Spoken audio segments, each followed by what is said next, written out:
Hi, Danville. Alan Schultz here, Chief of Police for the town, and we are 10-8 and in service, which means we're here to make people's lives better, and we do that by safeguarding the lives, rights, and property of the people that we serve. We are live, so if you have any questions during the show, throw them in the chat. I'll do my best to answer live during the show, and when I can't get to during the show, I'll make sure to answer after the show inside the chat. So just go ahead and throw your stuff there.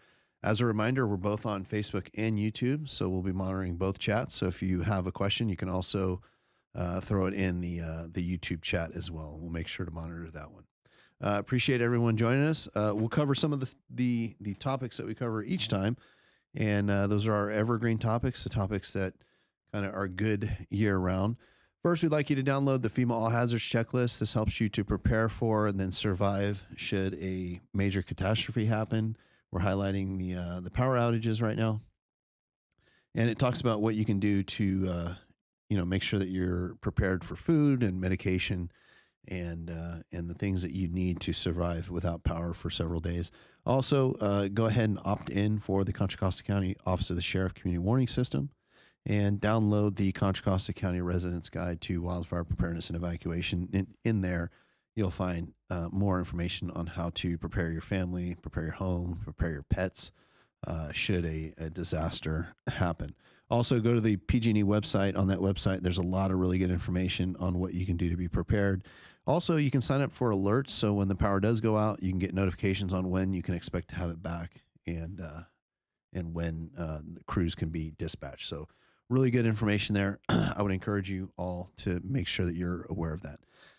Now, you can always connect to us virtually over the show here on 10-8, but if you want a chance to come see us live, you can just come right down to the police department, 500 Lagonda Way, and we still have some more of these. These are our holiday ornaments. Lindsay Ortiz sought these out, and Amy Ballack, actually the first producer of this show, is the one that made these. And so we're encouraging people to come down and grab an extra holiday ornament for your tree. So Yuri, I see you there. Good evening to you. All right. So we had a couple of good opportunities last couple of weeks. Our outreach coordinator, Lindsay Ortiz, put these together, and they were Toys for Tots events. And we're happy to say that our friends over at Marshall's supported us, and the Marines were out there, and it was a really fun event. But look at the back of this van. This is one van. I just went downstairs earlier and snapped this photo. There is a lot of toys in the back there, but I want you to take a look at the box, the big box that says Toys for Tots, U.S. Marine Corps Reserve. That box represents one of about 15 or 20 that we collected over a 2-Friday period of time. It really spoke to the generosity of people. It was really beautiful to see. You'd see cars go by. It was almost like the drive-through at In-N-Out Burger, lined up for days. And people would just dump off gifts, or they would go in either Marshall's or Costco, get some gifts, and bring them out. So really good job. Really good to see that kind of Christmas spirit during the holidays. So I appreciate everyone that came out and everyone that donated. Thank you. Now, let's move on to crime. As always, you can go to communitycrimemap.com. This is where you can get information on crime that's happening in your area. Actually, most every incident that we respond to, and that's somewhere in the neighborhood of 18 to 25,000 calls for service a year, except for sexual assault cases and family offenses, will be put on this website. So you can set up an alert. So you can zoom into an area, set up an alert, and you'll get those alerts. You can also access the sexual offender registry information there as well. Very, very light week when it comes to collisions and crime. We had one reported property damage, so non-injury collision, and that was on Ceremone Valley Boulevard at Sycamore Valley Road. So really, really low. That's exceptionally low for 1 week. And then on our Part 1 crimes, we had one burglary and one vehicle theft, sort of. In fact, it's not going to be categorized as a vehicle theft.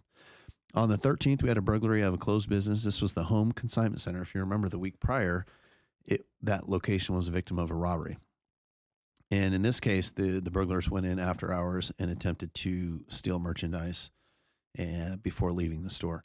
On the 17th, and this was the sort of crime, And that was there was a vehicle that was parked on Danville Oak Place, and someone attempted to steal it. They had broken into it and messed with the steering column. Ultimately, ended up not being able to take the car. So it is a crime. It's just a crime of either vandalism, tampering with a vehicle, or attempted vehicle theft. But the crime of vehicle theft was not able to be completed on that one. And then what I'm not happy to say is, and we usually will talk about it, the best day for law enforcement is when we issue no tickets and when we make no arrests, because that means the conditions aren't present for someone to be a victim or get hurt. And so let's take a look at the arrest logs, because they're certainly representative of your Danville officers out there being proactive, but also you'll see there's some examples of people maybe not holding up their end of that social contract or that bargain. All right, let me move it forward. All right, so for the DUI arrest log, these are all driving under the influence. This could be alcohol or drugs. On the 14th, we arrested a man on El Cerro Boulevard, Danville Boulevard. He was site released from the station. On the 16th, we arrested a man on Hill Meadow Drive and Hill Meadow Place, and that person was booked at the Martinez Jail. And on the 17th, we had an arrest of a woman on Greenbrook Drive at Green Lawn Drive, and that person was site released. Now, let's take a look. Here is our non-DUI arrest log. So on the 12th, we arrested a man on the 400 block of Diablo Road, and this was for an out-of-county warrant. So what we do in those cases is, if it's not a mandatory booking, then we simply give the person a court date and we issue them a citation and release them.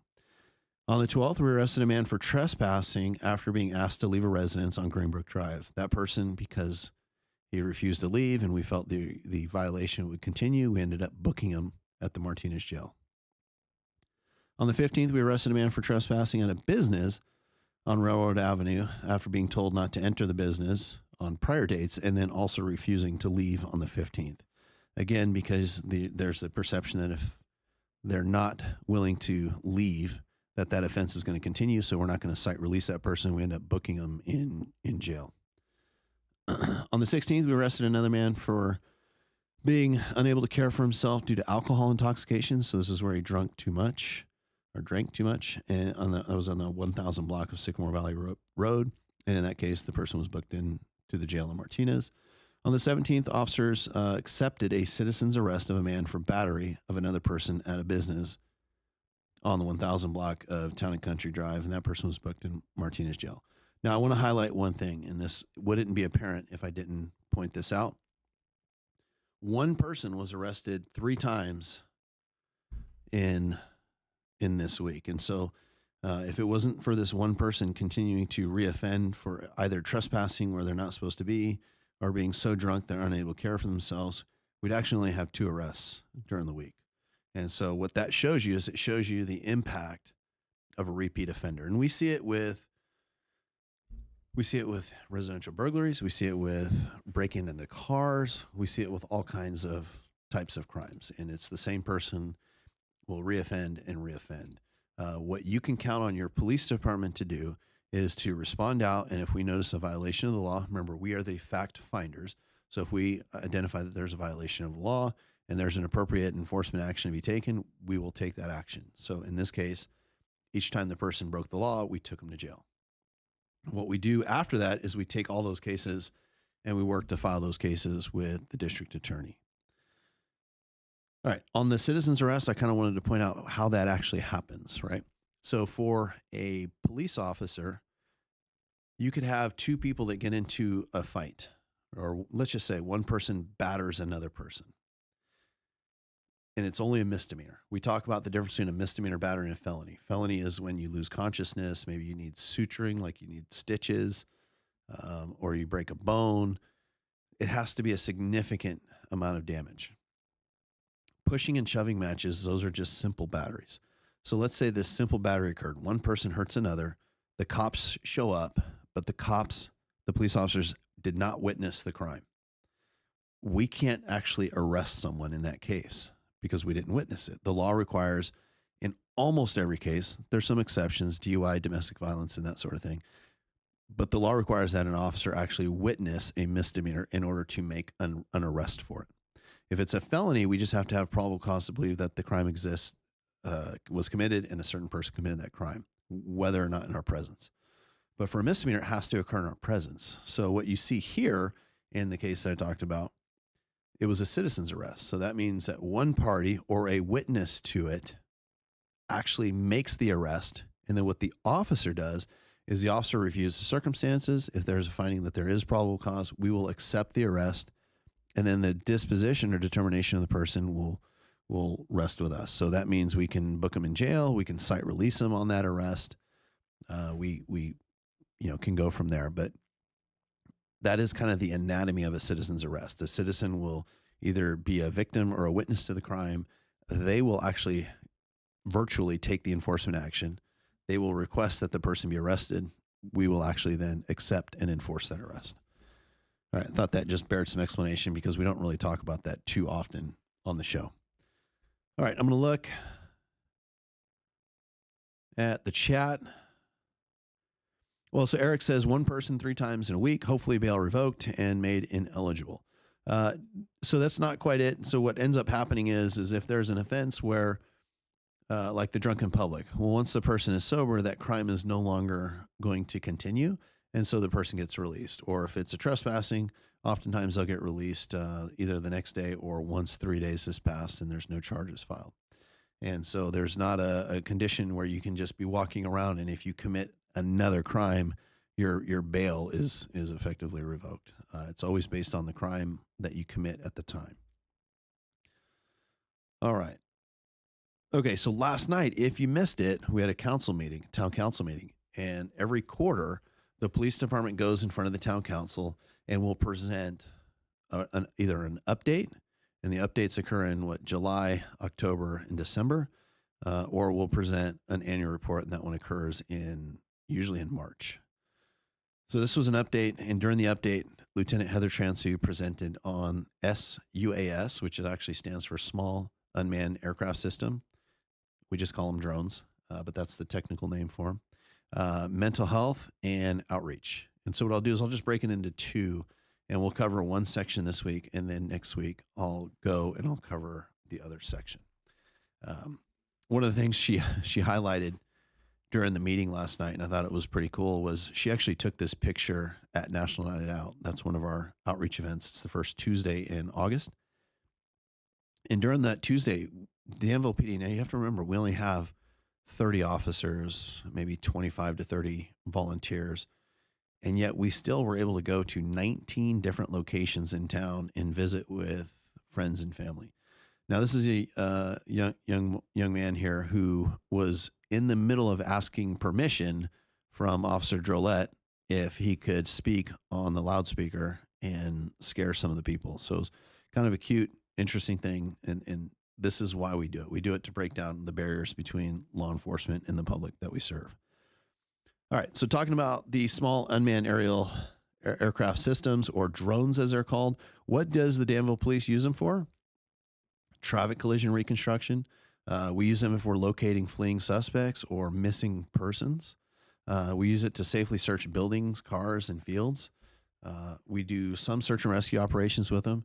And believe it or not, last year we had some of the storm drains that were backed up. We'll actually fly them preventatively to view some of the areas where it's just not practical. You can't get a car there. It's pretty hard to hike there.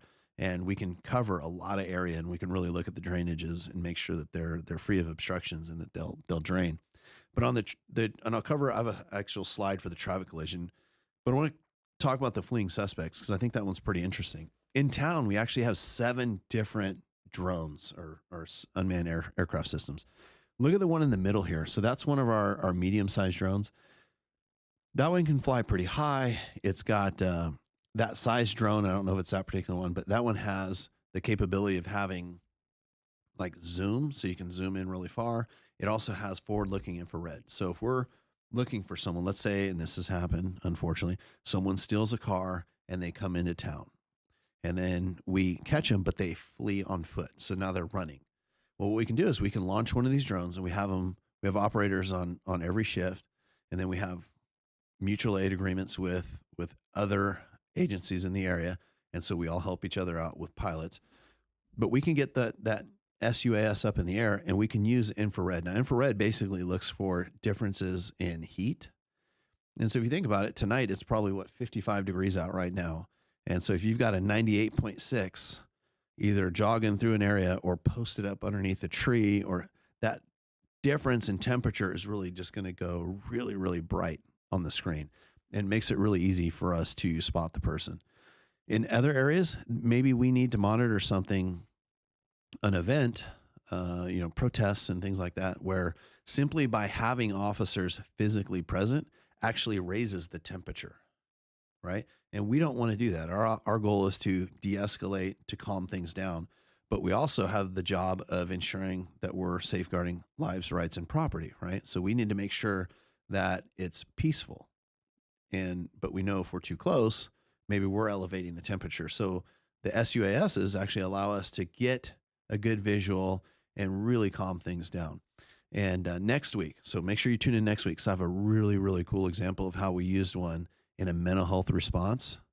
And it was absolutely amazing. And I think it really, really changed our response, and I think had the potential to really save that person's life on that day. So make sure you tune in next week. The search and rescue function, it just allows us to cover a very large area all at once. So we can really do some interesting things. There was a pursuit, though, and I think this is a really interesting one. There was a pursuit of believe it or not, a big old RV. Came into town, other agency, the RV flips over. We have drones that are so small, they can actually fly into small buildings, apartments, and actually RVs. Well, you can imagine if you're a police officer and you're chasing someone that's dangerous, and they're now in this RV that's now flipped over, we can't see through that RV. So we don't know, are they lying in wait? Are they injured and need help? What is their condition? And now if we send a person into that house, or in this case, that RV, and we send the person in, well, now we're actually creating a decrease of space. So now our officer is very close to that person. And now if there is a danger, if they are lying in wait, we've now created more of an exigency to react, where if we send the drone in and we see the person lying in wait, we know, okay, this is a hazard situation. In this actual real life example of the RV that came into town, flipped over, and we sent the drone in, we could see that the person was not moving and on his side.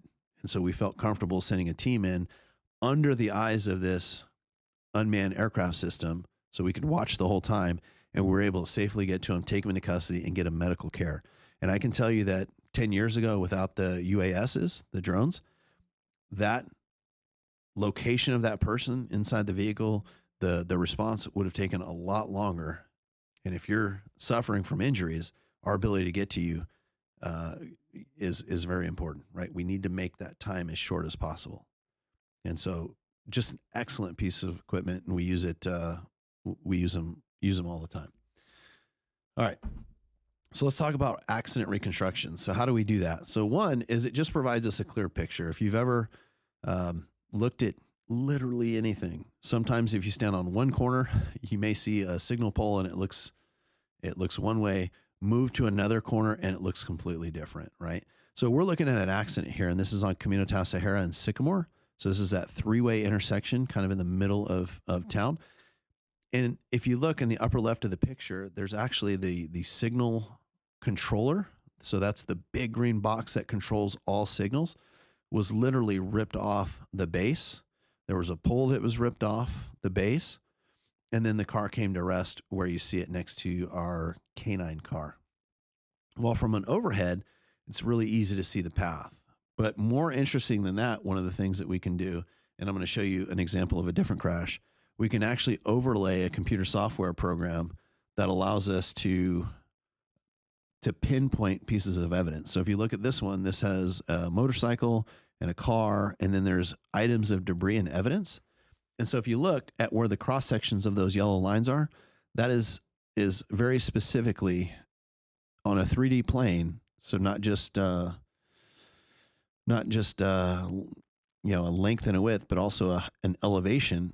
It is very specifically where all of those items of evidence are. And why that's important for us is our traffic investigators based on where things initially collided, the deformation of certain objects, where debris has landed, maybe where a motorcycle helmet has landed, maybe a mirror has landed.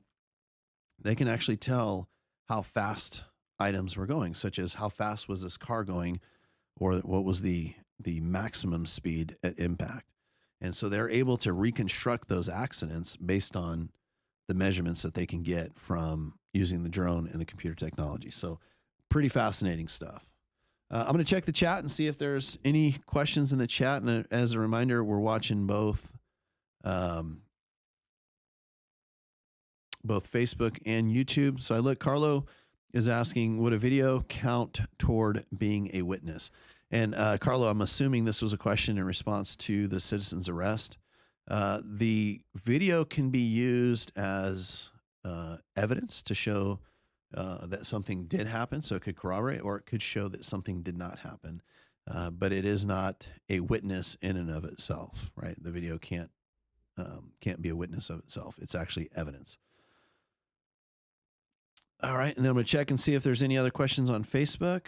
Lou says drones are great. Lou, we believe so too. It's technology that we know, based on our application and use in the field, has absolutely saved people's lives. So we're big believers in that. It allows us to slow scenarios down, create time and distance. It's a great tool.